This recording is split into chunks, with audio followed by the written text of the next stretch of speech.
Welcome to It Is Not Empty, where we explore the lesser-known stories behind the science we have today. In this episode, we will be talking about Lise Meitner, the incredible Austrian physicist who helped uncover nuclear fission.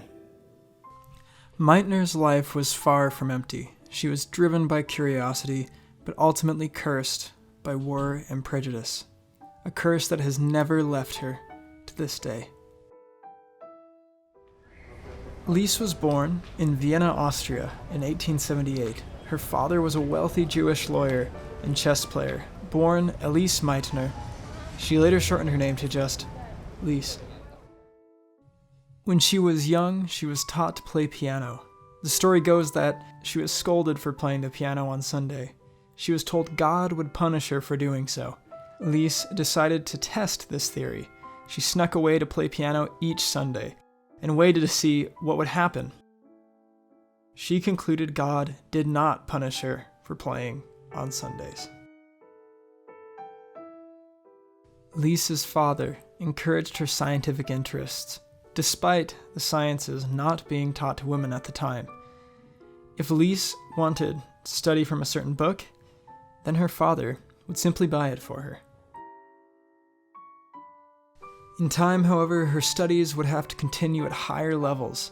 In 1901, she would enter the University of Vienna, at least in part thanks to the resources of her father. Nonetheless, her studies were rigorous.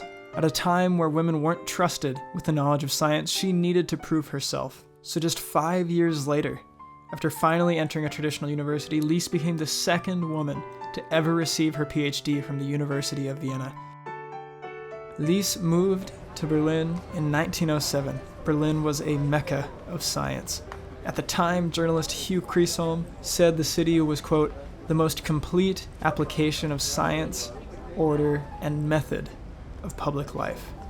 Surely excited at the opportunities before her, she began work at the Kaiser Wilhelm Institute, but was not warmly welcomed.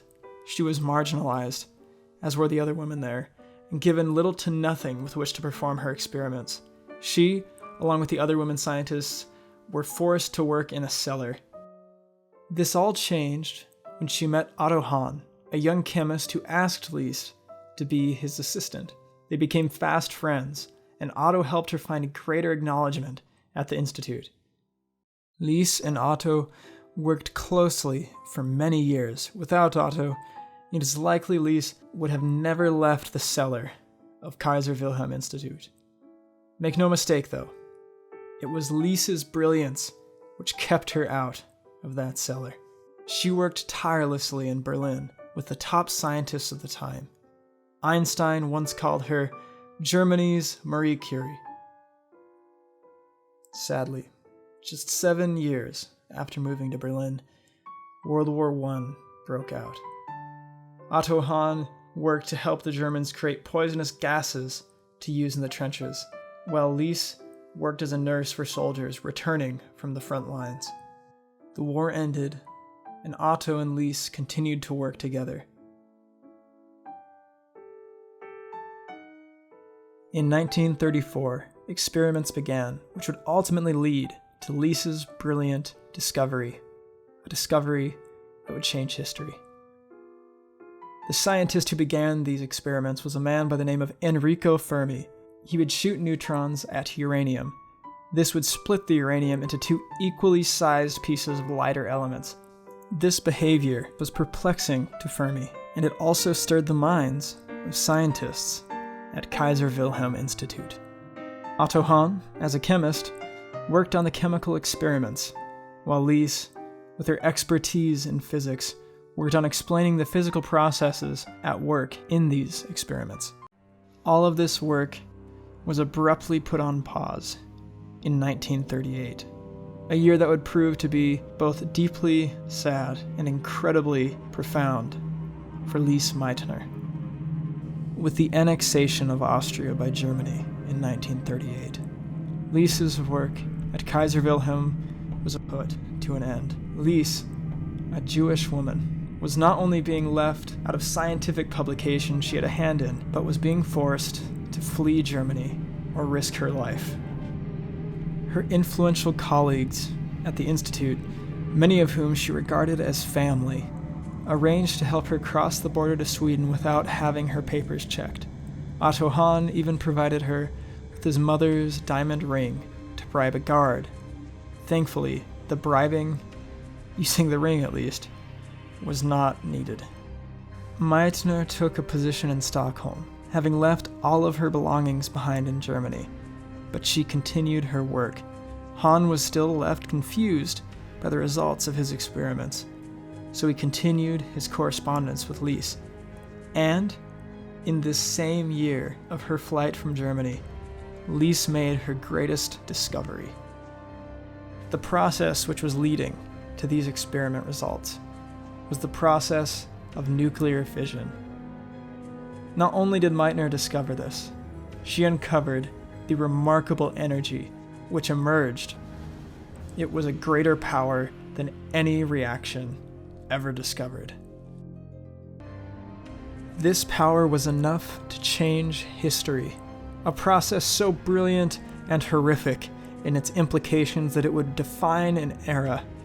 Meitner uncovered a process which could build nations and destroy worlds.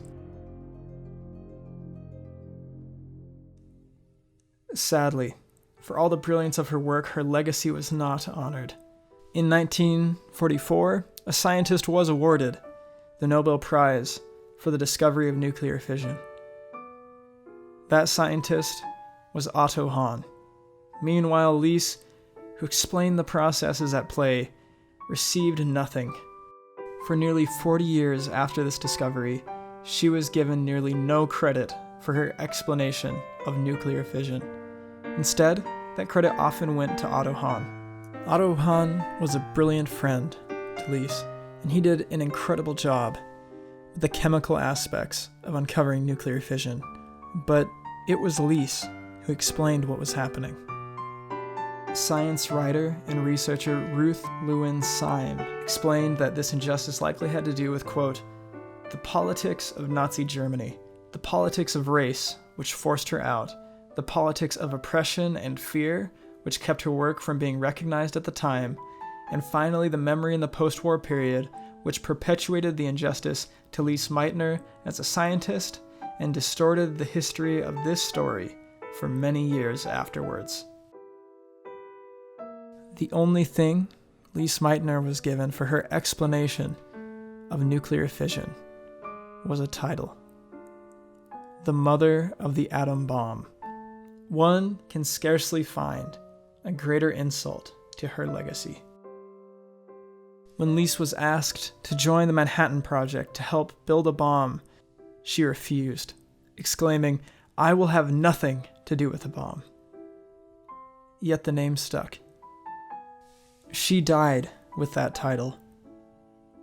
But on her gravestone, her nephew Otto Frisch inscribed the words, "Lise Meitner, a physicist who never lost her humanity."